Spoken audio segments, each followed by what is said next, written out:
เนาะก็แจ้งพี่จะน้องว่าทุกคนเด้อเนาะงบเจ้านามาดานถือว่าครบแล้วพี่น้อง20 ล้านเนาะ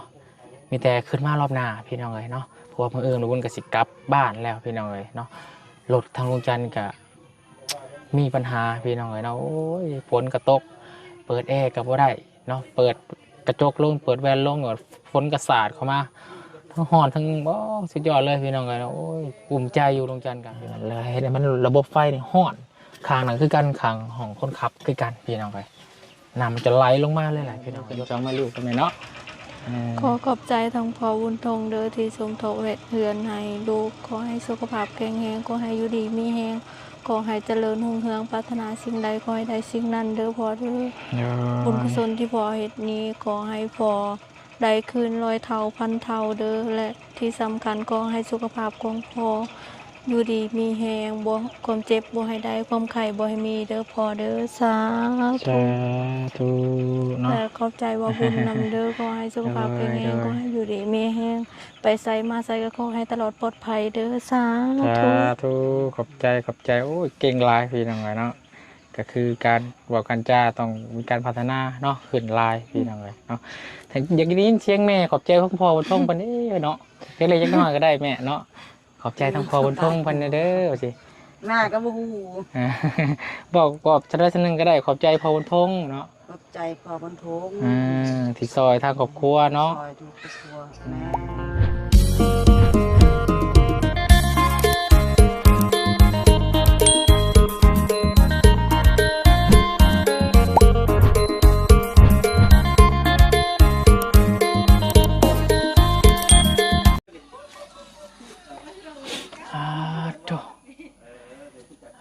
แสวยสดงดงามขนาดยังท่านนั่นแล้วเบิดได้นี่พี่น้องเลยเนาะมีแต่แอมผาปิดตั้งบานประตูหน้าต่างประตูใหญ่พี่น้องเลยเนาะทางด้านเรือนครัวทางสร้างมันก็ติดประตูไห้พี่น้องเลยเนาะก็เหลือแต่ขั้นตอนต่อไปเนาะก็คือทาสีปัดลมพี่น้องเลยแล้วก็ต่อเติมทางซานพี่น้องเลยเนาะทางซานออกมามุงสังกะสีคันไดมุงสังกะสีแผ่นหนึ่งออกมาเนาะคันไดที่ว่า2 คันไดเลยพี่น้องเลยเนาะทางนี้ก็ต้องเฮ็ดเนาะเฮ็ดคันไดใหม่ทางขึ้นมองซานกับเฮ็ดคันไดใหม่คือกันพี่น้องเลยเนาะเอาอีกเป็นมือหนึ่งพี่น้องเลยเนาะก็คือว่ามืดคืมฟ้าคืมฝนตกโปรยปลายลงมาเป็นบางช่วงพี่น้องเลยเนาะทั้งบ้านกับรุ่นอยู่บนกระไดพี่น้องเลยเบิ่งคลิปทั้งแม่น้องนิวเนาะรุ่นเบิ่ง กำลังปั่นเข่าทั้งแม่น้องนิวกับพี่น้องเอ้ยภาวนาอยู่อย่าให้ฝนตกเด้อทางบ้านกับบริตกพี่น้องเลยเนาะมีแต่ลมเนาะลมพัดโชยมาคือว่าทางแม่น้องนิวกับปั่นเข่ายังไม่แล้วอยู่ตอนนี้พี่น้องเลยเนาะรุ่นกันอยู่เนาะกำลังให้แม่น้องนิวเนาะให้แม่ตุ้ย5 ลูก5 หลานพี่น้องเลยเนาะให้เพิ่นมายุกย่อแหละเข่าขึ้นไว้เล่าหรือว่าขึ้นไว้สร้างเข่าก็จะได้ทั้งบนกับว่าจะได้ให้ไว้ไงทั้งแล้วก็เขาก็จ้างเพิ่นน้ำแน่แหละพี่น้องเลยเนาะเพราะว่าทั้งบนกับบริยูพี่น้องเลยเนาะคือในแล้วมาเบิ่งเบียกเบิ่งงานทั้งนี้มาเงินนาค่ำพี่น้องเลยเนาะเอาก่อนอื่นนะพี่น้องเด้อทางอาวุธสารวัตรขอกราบทักทายสบายดีเด้อสบายดีพ่อแม่พี่น้องสบายดีหมู่เพื่อนกันเบิดสุขสุขคนสบายดีFCผู้ใหญ่ใจบุญเบิดทุกท่านเด้อยินดีต้อนรับเข้าสู่ช่อง YouTube บาบุญสารวัตรอีกคือเก่าวันนี้พี่น้องเลยเนาะทางอาวุธเองเนาะในนามสภาบุญก็ต้องขอบบุญขอบมุขขอบใจพ่อแม่พี่น้อง FC ผู้ใหญ่ใจบุญเบิดทุกท่านที่ให้เกียรติติดตามรับชมเป็นกำลังใจกับบาบุญและก็ทีมงานเฮาเบิดสุขสุขคน3 คก 3 เคยพี่น้องเลยโดยมาตลอดเนาะขอบคุณขอบใจหลายๆเด้อเนาะแล้วก็เมื่อนี้พี่น้องเลยทางบุญกะสมาแจ้งทางน้องหัวหรือว่าน้องแสงมณีเนาะน้องแสงมณีเป็นสื่อใหม่ของน้องหัวเพิ่นพี่น้องน้องเพราะว่าทางพบนทงเพิ่นก็ได้เสนอเนาะหรือว่าตั้งสื่อให้กับน้องหัวเพิ่นพี่น้องเลยเนาะน้องแสงมณีเนาะเป็นจังได๋พี่น้องม่วนอยู่บ่เนาะขอบคุณว่า ม่วนหรือว่าเพาะอยู่ได้พี่น้องเอ้ยเนาะน้องแซงมานี่พี่น้องเอ้ยพอบุญทงบนกาได้โอนเงินมาให้กับประบุญเพิ่มเพื่อให้กระบุญนี่แจ้งทางทีมงานแล้วก็ทางน้องหัวหรือว่าน้องแซงมานี่เนาะเพราะว่างบเจาะน้ำบาดาลพี่น้องเอ้ยยังขาดอยู่4 ล้าน5 แสนกีบเนาะเพองบเก่ามีอยู่15 ล้าน5 แสนมีทางบาวไล่แล้วก็บาวตูนพี่น้องเอ้ยเนาะเขามาสมทบพี่น้องเอ้ยเนาะจังได้ก็ต้องขอบคุณขอบมุกขอบใจทางผู้ใหญ่ใจบุญเนาะทางซองบาวตูนหรือว่าประธานป้องทางบาวไล่พี่น้องมาสดสวยทางครอบครัวน้องพ่อเป็นเพิ่มเนาะโอ้ยสาธุอนุโมทนาเด้อเนาะทางผู้ใหญ่ใจบุญทางช่องบาวประธานป้องเนาะทางบาวไล่พี่น้องเอ้ยเนาะขอให้ได้บุญได้กุศลเด้อสดสวยให้น้องเพิ่นมีน้ำมีในเนาะให้สมบูรณ์กุศลที่ทานได้กระทำมาได้เฮ็ดมากลับคืนหาทาง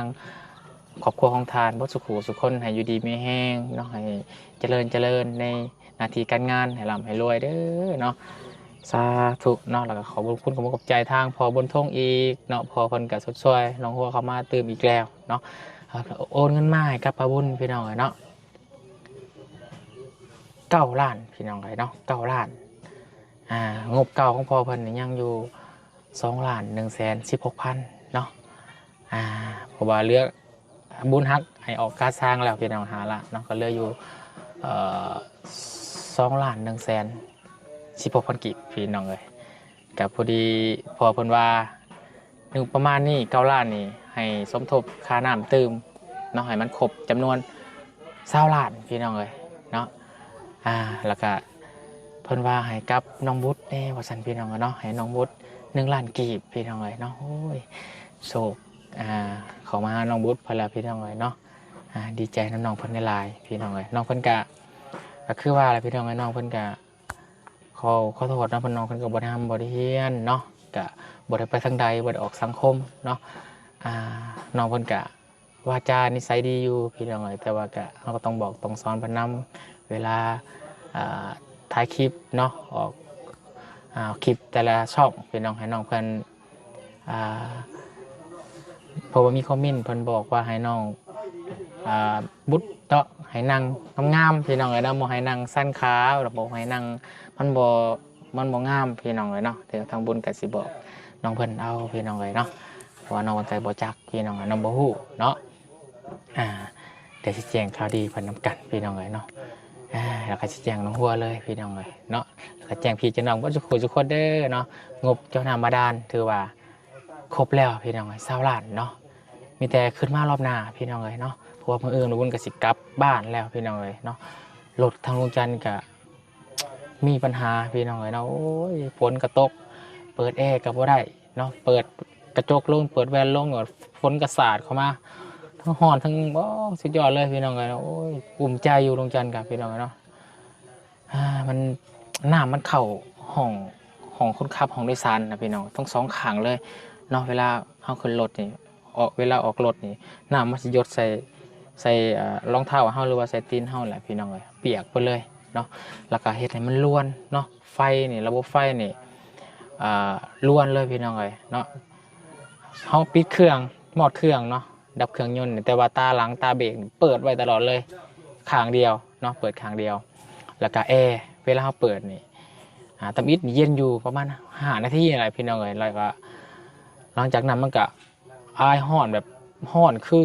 เครื่องยนต์อายเอาเข้ามานะพี่น้องแบบฮ้อนแห้งเลยได้จนย่านเครื่องรถนี่ยันมันใหม่เวลาพี่น้องเลยจังพากันปิดแอร์เนาะไปไกลบ่ได้เมื่อวานก็อยากไปหาทั้งแมงวีกับบ่ฮอดช่ำพี่น้องย่านเนาะ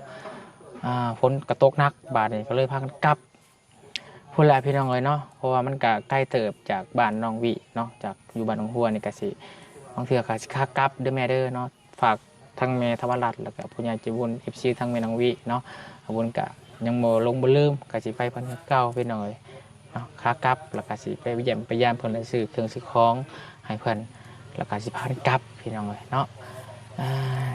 เนาะแจ้งพี่แจ้งน้องนำกันแล้วก็มาเบิ่งรายละเอียดเพิ่มเติมเนาะสร้างกลับเพิ่นแล้วพี่น้องเอ้ยส่วนเงินค่าจ้างก็ อาจจะเป็นมื้ออื่นบ่เลยพี่น้องเอ้ยเนาะสิมาให้เพิ่นแล้วก็จังกลับบ้านเนาะเที่ยวหน้าเที่ยวในจัง มาต่อเติมใหม่เนาะเรื่องต่อเติมเพิ่นซานของน้องแซงมานี่พี่น้องเลยเนาะไปซาพี่น้องเลยเดี๋ยวไปหับไปชนกับการฝนกับโอ้ยลงมาแล้วพี่น้องเลยเนาะไปโอ้ย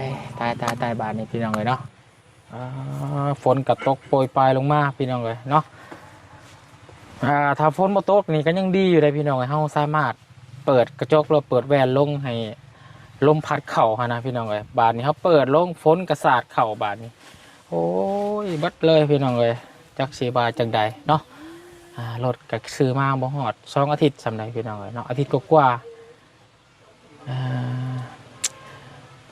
จะเข่าหั่นแต่ว่ามันยังบ่กล้าเข่าหั่นแบบเป็นไปได้เขาจะเอาเขาไปซูนหมดแหละพี่น้องเลยเนาะให้เพิ่นเบิ่งหรือว่าจังใดให้จังหั่นค่ารถเพิ่นสิว่าจังใดเนาะเพิ่นสิจักจังใดพี่น้องเนาะเพิ่นสิในใจก็จะเปลี่ยนใหม่หมดแล้วพี่น้องเนาะบอกทุกจันว่าเปลี่ยนใหม่ขั้นใหม่หมดแล้วแต่ว่าเพิ่นสิเปลี่ยนให้เฮาบ่พี่น้องเลยเนาะแล้วเพิ่นรถใหม่ๆมันมาแกะซ่อมมาแปลงโอ้พี่น้องเลยภูมิใจกลุ้มใจอยู่ทางลุงก็ได้ฝนก็มาเนาะมันจะเข้าในช่วงนี้พี่น้องเลยเนาะนี่บอลนี่พี่น้องเลยเนาะน้ำมันหยดนี่ถ้าฝนตกแห้งนี่น้ำไหลลงมาเลยตามสายไฟนี่เปียกเบิดนี่พี่น้องเลยชื้นเบิดนี่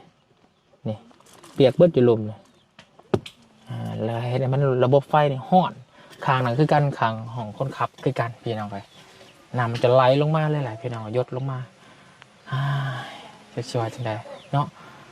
กลุ้มใจพี่น้องเนาะกลุ้มใจน้ำดุ้งกับแวงเนาะลงหดลงล่างพี่น้องเลยผลกันยุดบ่ย่อนเลยพี่น้องเลยเนาะไปพี่น้องเลยเนาะห่วยน้องหัว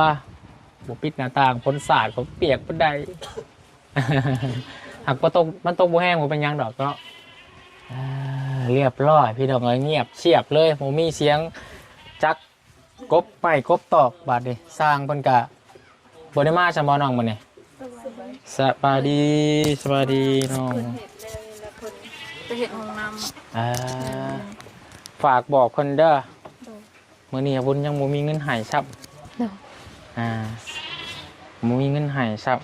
มีแต่ว่ามื้ออื่นพุ่นแหละบุญสิกดเงินมาให้เด้อแล้วก็น้องบูธเนาะมีของน้องบูธเนี่ยอ่าน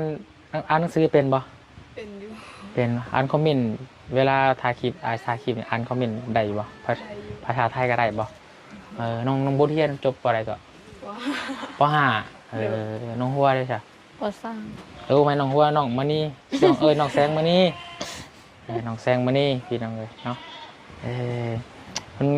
ขออนุญาตพี่น้องเลยเนาะเพราะว่าทาง FC ก็ฝากมาบอกน้องบุ๊ดแน่ว่าฉันพี่น้องเลยเนาะก็ว่าน้องเพิ่นก็บ่ได้คอยไปทางใดเนาะอยู่แต่บ้านน้องหัวเพิ่นยังว่าออกสังคมอยู่เนาะไปฮอดเวียงจันทน์พุ่นพี่น้องเลยเนาะใกล้สุดน้องบุ๊ดไปฮอดไสก็เวียงกันบ่ไปเวียงคือกันใช่พี่น้องเลยเนาะFC ว่าน้องบุ๊ดเห็นคลิปลุงจันทร์เมื่อวานนี่พี่น้องเลยเนาะให้บอกน้องบุ๊ดเพิ่นนั่งงามๆไปเด้อว่าซั่นผมเป็นยังน้องคอยบอกกันไปน้องหัวเนาะแบบเขาเป็นผู้ยิ่งขนาดเนาะครับนั่งหนีบสร้างประเทศของน้ำเลยติได้ใส่พี่น้องเลยเนาะนี่แต่เดี๋ยวสำรวจเบิ่งเนาะผลงานของสร้างถามน้องหัวก่อนพึ่งพอใจอยู่ป่ะพอใจกับผลงานเนาะงามอยู่เนาะมีแต่รอบหน้าพอแล้วเนาะทางบนสิมาดำเนินการขั้นตอนต่อไปนั่นก็คือซ่านเนาะกับบันไดพี่น้องเลยไม่พกไม้แป้นยังเรืออยู่ปะไม่เป็นทันยังเพราะว่าเพิ่นเอาไม้แป้นตัวเก่าแน่เนาะที่มาออกจากเฮือนใหญ่ไปใช้เฮือนครัวเนาะใช้ผ้าบนยางเบิ่งทางด้านเฮือนครัวพี่น้องเลยผมยังไม่ทางขอไก่พอละยังไม่ทางนี่ขอไก่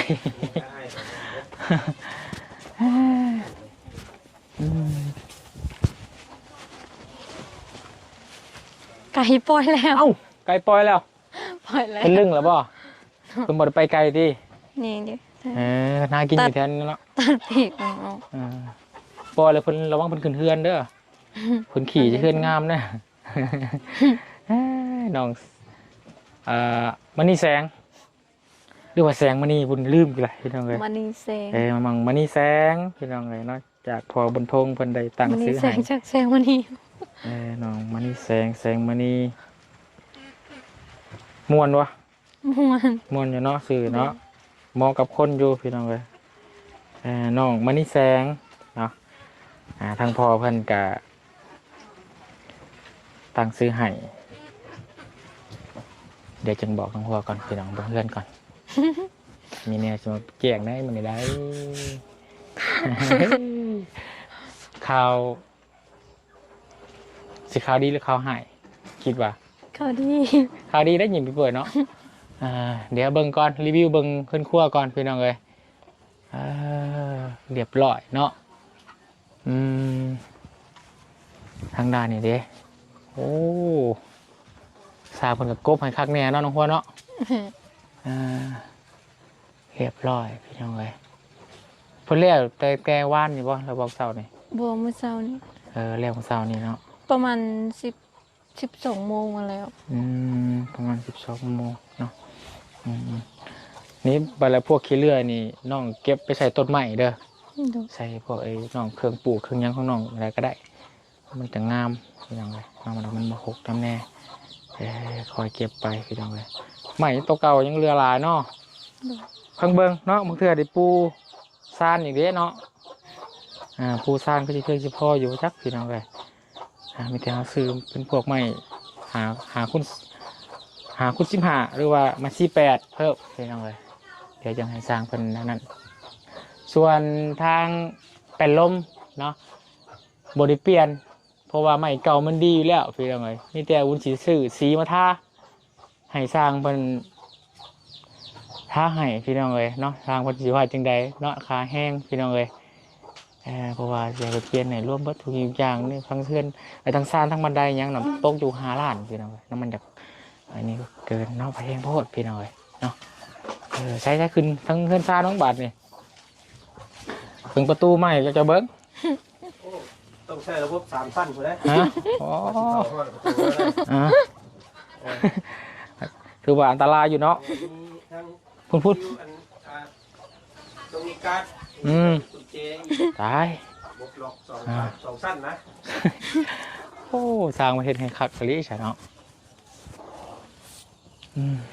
ปึ๊บขึ้นเที่ยวลงเลยห้วยบันไดเพิ่นก็โอ้ประตูเรียบร้อยล็อกเรียบร้อยเนาะเวลาบ่อยู่ก็ล็อกไว้เนาะฮะ ปิดลงมา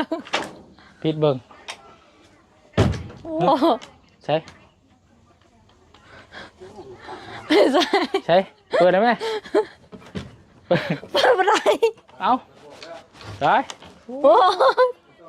โอ้ของใหม่บ่เนาะนาลีใหม่มันเห็ดเนาะใหม่ใหญ่เลยถือว่าเนี่ยนาโอเคนักจ้ะนักบ่เมื่อไหร่ไอ้นุ่มสบายดี โอ้ยสบายดี มาจูฟื้นจูไฟเลยเนาะ นึ่งข้าว ให้ลูกกินข้าว พี่เดียวกันเนาะเข่าเพิ่นเอาไว้เรียบร้อยสร้างว่ายกให้ โดย เป็นระบบระเบียบดีพี่น้องเลยใช้ขออนุญาตถอดรองเท้าเกิดก่อนคอยเบิ้งเพื่อนทั้งในก่อนพี่น้องแวบเข้ามามาเท่าเรียบร้อยน้องเทิงกะเน่นนาทาวอนขักอลีหมองนอนเพิ่นนี่แหละพี่น้องไอ้น้องเพิ่นกะอยากได้ห้องนึงเนาะคือประมาณเสาประมาณนี้แล้วน้องเนาะที่อยู่นี้เนาะหรือว่าทำประมาณนี้ป่ะห้องหอเนาะห้องหอในอนาคตจากการนี่พี่น้องไอ้เนาะทางพอบนทงบนวาทาวามันเป็นไปได้เนาะ บางงบประมาณเติมพี่น้องเลยจากทาสีสแลกเนาะใส่บันไดแน่ซิ่งแน่นะพี่น้องเลยมันจะงามมันเหมาะสมกับเพื่อนแน่พี่น้องเลยโอ้ยไปหาเมย์นี่ข่าวดีสิบอกใช่แล้วตัวเมย์ใช่แล้ว เมลงแล้ว เมย์ลงแล้วไปหาเมย์ ยินพร้อมกันพี่น้องเลยตึ๊บไปลงเลยเสานี่ต้องเปลี่ยนใหม่แล้วพี่น้องซานเลยเนาะไอ้ที่บอกต้องเอาเสาปูนเด้อว่าสัตว์2 เสามันจังถือหนามันจังบอนี่พี่น้องเนาะไปหาแม่เนาะเมนูเอ้ยงามบ่เฮือนนี่ งามลูก อ๋อ บุรีจะน้องชาวเมื่อแล้ว น้องสาวมา โดย พี่เมนูมาพี่เฮาสิมีเรื่องสิเว้าสู่ฟังมันอยู่นำลูกสาวพี่เนาะ โดย อันนี้แหละพี่น้องเลยเนาะคอมเมนต์มาบอกกันอีกทีหนึ่งเด้อพี่น้องเด้อสุดไหนจ้ะเนาะงามบ่โอเคบ่เนาะแต่สำหรับเมนูบูงามเนาะ โดย ลูกสาวกับเพื่อนเนี่ยอะไรงามกว่ากัน งามแต่เฮือน ลูกสาวบ่งามบ่จ้ะ บ่งาม เอ้ยเนาะงามแต่เพื่อนพี่น้องเราอะเนาะมื้อนี้เนาะทางมาบุญเนาะสิมาแจ้งข่าวเด้อแม่เด้อ โดย เรื่องน้ำ โดย ทางพอบุญพงษ์เพิ่นก็ได้โอนเงินมาให้บาบุญเพราะว่าเงินยังขาดงบยังขาดเจาะหน้ามาดานเพิ่นก็เลยโอนมาให้บาบุญเพิ่มเนาะ9 ล้านพี่น้องเลยเนาะ9 ล้านแล้วก็สมทบเจาะหน้ามาดานเนี่ย4 ล้าน 5เนาะแล้วก็ที่เหลือเอาไว้ต่อเติมซ่านเนาะให้มันงาม โดย ดีใจบ่ ใจ ดีใจ น้องมณีแสงเด้อทางพ่อบุญทงเพิ่นผู้เพิ่นที่เฮ็ดเฮือนให้นี่แหละซอยเรือนแล้วเพิ่นว่าอยากตั้งชื่อให้น้องหัวเป็นมณีแสงสิได้มีส่องแสงสว่างในการใช้ชีวิตนำทางดีใจเนาะมื้ออื่นกับลูกสาวสิมาอีก โดย มาฮอดจังโมงวะนี่คิด ประ ว่า มาณ7 โมงปลาย 7 โมงเช้า โดด ผู้ดีแล้วสาวพี่น้องเนาะสิมาจ่ายเงินค่าสร้างแล้วก็มาลำมาลามื้ออื่นสิกลับบ้านเนาะฟังเบิ่งพี่น้องหรือว่าเป็นเที่ยวหน้าบ่จังไปเนาะเพราะว่าเที่ยวนี้รถก็บ่จันกับเพ โดด เมืองกันลำบากเนาะฝนตกเปิดแวนลงกะพ้นสาดใส่ปิดแวนขึ้นก็หายใจบ่ออกบาดนี่ ลูกเงินลูกจะหาหน้ำไม้ก็ บ่เป็นหยังดอกแม่เอ้ยบ่เป็นหยัง จากไหนจากบ่ บ่ไปก็ยามันใหม่ยามนี้เบิดแล้ว เพราะว่านำมันขึ้นว่าสิไปหาปะกูแต่ว่านำมันขึ้น บ่เอาไว้เที่ยวหน้าก็ได้เที่ยวนี้ทุกรอบก่อนก็หลายแหละเนาะเมื่อยเสื้อพี่น้องเอ้ยเนาะมันกับอีกอย่างมึงน้ำใหม่มันก็จะเบิดแหละเอาไว้เที่ยวหน้าเที่ยวน้อยก่อนเนาะ พอกินเงิน อืม เอามีแต่ฝากทางน้องหัวขอบคุณผมขอบใจทางพอบุญทงใจบุญพันแน่เด้อน้องพากันมือขึ้นจองมาลูกกันไหมเนาะ ขอขอบใจทางพ่อบุญทงเด้อที่สมทบเฮือนให้ลูกขอให้สุขภาพแข็งแรงขอให้อยู่ดีมีแรงขอให้เจริญรุ่งเรืองปรารถนาสิ่งใดขอให้ได้สิ่งนั้นเด้อพ่อเด้อบุญกุศลที่พ่อเฮ็ดนี้ขอให้พ่อได้คืน100 เท่าพันเท่าเด้อและที่สำคัญขอให้สุขภาพของพ่ออยู่ดีมีแรงบ่ความเจ็บบ่ให้ได้ความไข้บ่ให้มีเด้อพ่อเด้อสาธุ ธุเนาะ แต่ขอบใจว่าบุญนำเด้อขอให้สุขภาพแข็งแรงขอให้อยู่ดีมีแรงไปไสมาไสก็ขอให้ตลอดปลอดภัยเด้อสาธุ ขอบใจโอ้ยเก่งหลายพี่น้องเลยเนาะก็คือการบอกกันจ้าต้องมีการพัฒนาเนาะขึ้นลายพี่น้องเลยเนาะแต่อยากได้ยินเสียงแม่ขอบใจของพ่อบุญทงปานนี้เนาะเล็กๆจักหน่อยก็ได้แม่เนาะขอบใจทางพ่อบุญทงพันเด้อสิ หน้าก็บ่ฮู้ บอกจะได้สักนึงก็ได้ขอบใจพ่อบุญทงเนาะ ขอบใจพอบนทง ที่ซอยทางครอบครัวเนาะ ซอยทุกครอบครัวแม่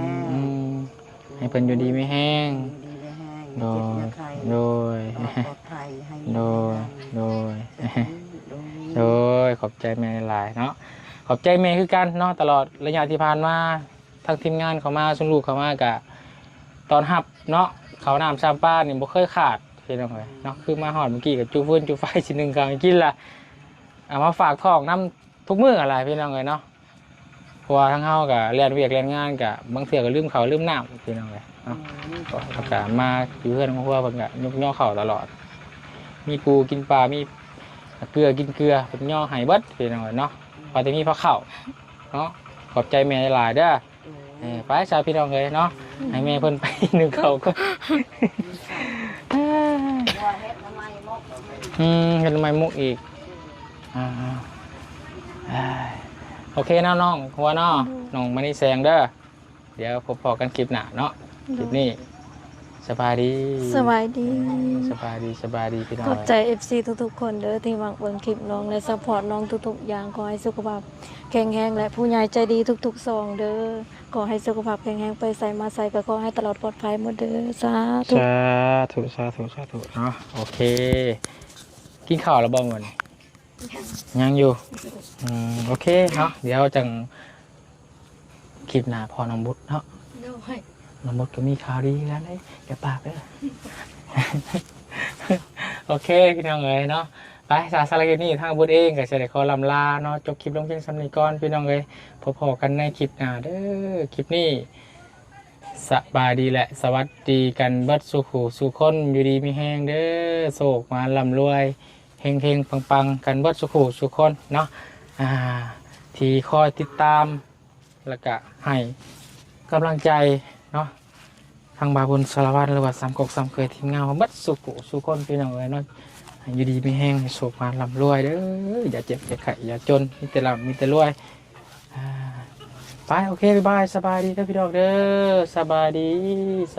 อยู่ดีไม่แห้ง